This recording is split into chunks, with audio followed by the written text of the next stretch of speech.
Mean मेरे हिसाब से ये this is the need of the hour. जब भी हम कुछ म्यूज़िक बनाते हैं तो हमेशा सोचते हैं कि let's try to make a good song rather than making a hit song. Good song always becomes a hit. Hit में कोशिश करते तो कभी मिस हो जाता है वो. तो मैं एक्चुअली बहुत खुश नसीब हूँ दैट मुझे ऐसा मौका मिला. बहुत कम कॉल आता है और कहा जाता है कि एक गज़ल पे काम करें एक अच्छी. तो बहुत खुशी हुई जब मैंने प्रतिभा का जो मुझे कॉल आया that let's work on something which you like. और जाहिर है मैं जब गाना हम लोग बनाते हैं तब I have to like it. But ये जो जॉनर है ना वो मैं बहुत इससे बहुत ज़्यादा मुझे बहुत ज़्यादा प्यार है. और क्योंकि मैं खुद गज़ल सुनता हूँ और मैं हमेशा इस जॉनर का बहुत बड़ा फ़ैन रहा हूँ. तो मौका मिलता नहीं है ज़्यादा इस गज़ल्स बनाने का. और फिल्मों में भी बहुत कम ऐसे सीन सिचुएशंस आते हैं. इस टाइप की फिल्में ही नहीं बनती है ऑनेस्टली. और नॉन फिल्म म्यूज़िक में भी there is very less demand for such music. तो I am really grateful to Sufi score and Pratibha to have this इसकी कल्पना करना और ऐसी सोच पैदा करना है कंपोज़र में. वो भी एक बहुत बड़ी बात है. So thankful for that.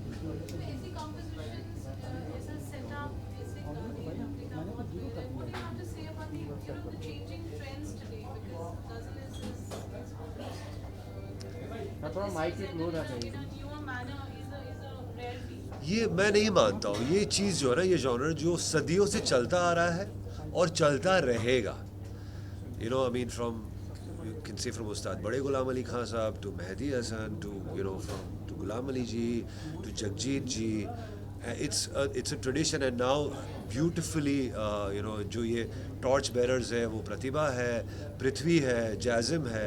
ये लोग और मैं जो आर्टिस्ट का नाम अगर भूल रहा हूँ तो माफ़ी चाहता हूँ. बट बहुत अच्छे अच्छे आर्टिस्ट. ये गज़ल जो ऐसा जॉनर है ना वो सदियों से चलता आ रहा है और सदियों तक चलेगा.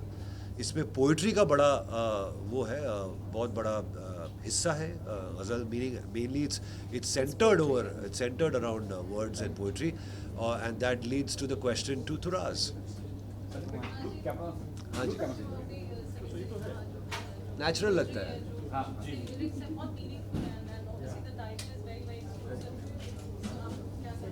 देखिए पहली बात तो ये जो आपने सवाल किया और सलीम भाई ने बात की कि गज़ल नहीं होती. गज़ल कहाँ नहीं होती. हमने बेचारे को गज़ल को बेवजह बदनाम कर दिया और उसको हम गज़ल को बहुत कुछ ऐसा समझते हैं कि बहुत कुछ टिपिकल चीज़ है. हर गाने में गज़ल होती है. जिस गाने में ख्याल है उसमें शायरी है. जिस कंपोजिशन में मेलोडी है उसमें गज़ल है. वो सिंगिंग है. वो जो सूफीज़्म होता है वो हर गानों में होता है. तो ऐसा नहीं है गज़ल का खाली नाम दे के हमने उसको थोड़ा सा अपने से अलग कर दिया. ये बहुत अच्छी बात नहीं है. और गज़ल हमेशा से रही ऐसा सलीम भाई ने कहा है हमेशा से रही है और हमेशा रहेगी और हर गाने में है. अगर हम तलाश करें अच्छी चीज़ खूबसूरत चीज़ को हम गज़ल कहते हैं. गज़ल कोई ऐसा नहीं है कि कोई बहुत ही टिपिकल सी चीज़ है जिससे कोई बदबू आएगी या कोई खराब लगेगी. गज़ल बहुत खूबसूरत चीज़ का नाम है. अगर गाना खूबसूरत है वो गज़ल है. फिल्म खूबसूरत है वो गज़ल है. लड़की खूबसूरत है वो गज़ल है. धुन खूबसूरत है वो गज़ल है. सब गज़ल है अगर वो खूबसूरत है. और अगर खूबसूरत नहीं है तो ना फिर वो गाना है ना फिर वो म्यूज़िक है ना फिर वो लड़की है ना फिर वो लड़का है ना कोई फिल्म है. कुछ भी नहीं. तो खूबसूरती का नाम गज़ल है. गज़ल कोई बहुत ही प्यारी चीज़ है. इसको मैं कहता हूँ कि सब अपनाएं.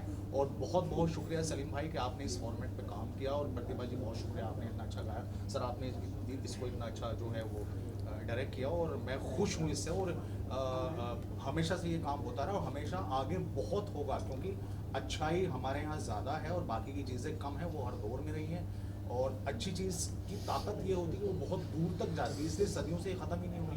तो इसमें दम है. सो वेल सबसे पहले तो जैसे गज़ल नाम आता है तो लोग इंडियन और ज्वेलरी और मेकअप मुजरा ये थोड़ा सा एक देखा गया है. बॉलीवुड में भी देखा गया है. जनरली एल्बम्स में भी देखा गया है. मोर वीडियोस में.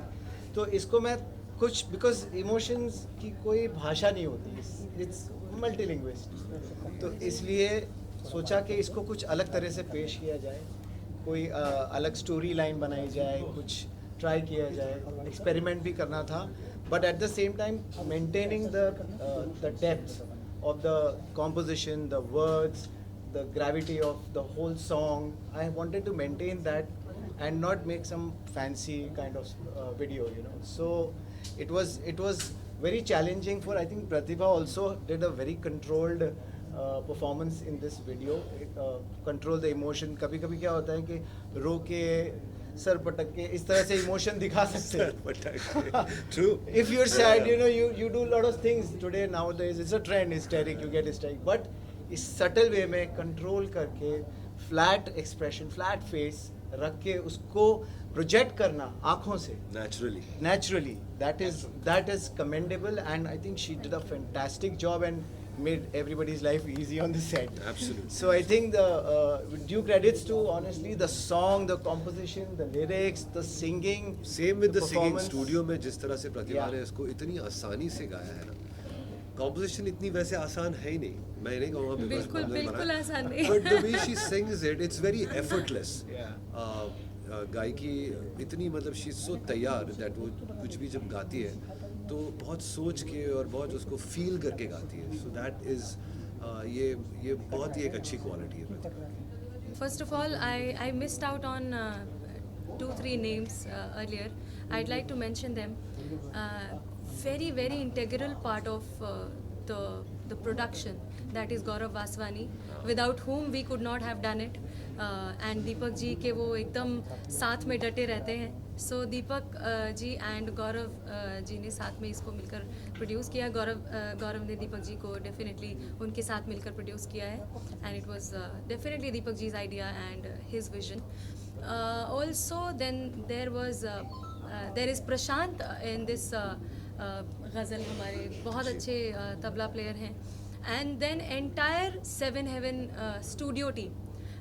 राज could not be here. Raj ने मुझे रिकॉर्ड किया था सलीम भाई के स्टूडियो में. सो sitar and Purbain ji Naveen could not be here. He played the sitar, and then Naveen ji who played the flute. So everybody is traveling and everybody is stuck somewhere because of the rains and all. Now talking about the song, how I sang it, it was not so easy. जैसे ये मुझे बार बार बोल रहे हैं कि इतने आसानी से गाया, it was not so easy for me. लेकिन एक चीज़ ये है कि सलीम भाई आपको इतना फ्री छोड़ देते हैं गाने के वक्त कि वो he lets you do your own things. He just makes you listen to the song. आप एक बार सुन लो, उसको अपने अंदर उतार लो, फिर आप अपने हिसाब से गाओ. It is your song. वही होना चाहिए. सो इन्होंने मुझे ऐसा अपना गाना बनाने दिया पहले. He made me here the composition, he made me. आप मुझे याद है इन्होंने मुझे हम करके ट्यून मुझे फ़ोन पे सुनाई थी और मुझे स्केल पूछा था कि ये सही है. मैंने इनको एक बार याद है कि मैंने बोला था कि मुझे ना थोड़ा ऊंचा लग रहा है, तो he said that and I think I just believed in it. आपने बोला था कि स्केल पता है क्या होता है, यहाँ होता है. If you don't think about the scale you will do it. I think I did it. It's I think just here because इतना अच्छे से इतना एफर्टलेसली हो गया because I could feel it. It's my song. इन्होंने मुझे अपना गाना बना लेने दिया और उस तरह से मैंने कोशिश की and it came out really well. उसके बाद में वीडियो के बारे में मैं बार बार बता चुकी हूँ कि अभी भी हर बार कैमरे के सामने जाती हूँ तो I have done a lot of videos. लेकिन इस गाने में जैसे कि सर ने बोला है कि सटल फेस रखकर, क्योंकि ये बहुत मंझे हुए एक्टर्स कर सकते हैं और मैं तो कभी सीखी भी नहीं हूँ. और 2 ही म्यूज़िकल्स में एक काम किया है आज तक, एक मुग़ल आज़म और एक उमराव जाना था. तो उसमें से जितना मैंने सीखा है उन दोनों को मिलाकर यहाँ पर कुछ कोशिश की है करने की. And I think sir thank you for directing and guiding. Great job. First of all तो congratulation, all the best and bright future to madam. Salim भाई सलीम सुलेमान जी मेरे बरसों से दोस्त हैं. इनके हर इवेंट, फिल्म और सीरियल और अवार्ड का मैं हिस्सा हूँ, टीवी शो का भी हिस्सा हूँ. और मैडम का भी बहुत फिल्मों के गाने के होर्डिंग्स मैंने लगाए हैं और बहुत खुशी की बात है कि इतना अच्छा इन्होंने एल्बम, इनके साथ मैंने प्रोमो देखे और बहुत अच्छा काम करते हैं और बहुत अच्छा इनका दोनों जन का नेचर है. इसलिए मेरे पास बहुत अर्जेंट काम था, छोड़ के मैं आज आया. ऐसे योगेश भाई सपोर्ट करते ना इंडिपेंडेंट आर्टिस्ट को, अच्छे काम को. बड़ी बड़ी पिक्चरें तो करते हैं, बड़े बड़े बैनर्स तो करते हैं, बट साथ में जितनी भी इंडिपेंडेंट लोग के साथ में जो काम करते हैं ना वो काबिल तारीफ. Thank you Yogesh ji. Thank you.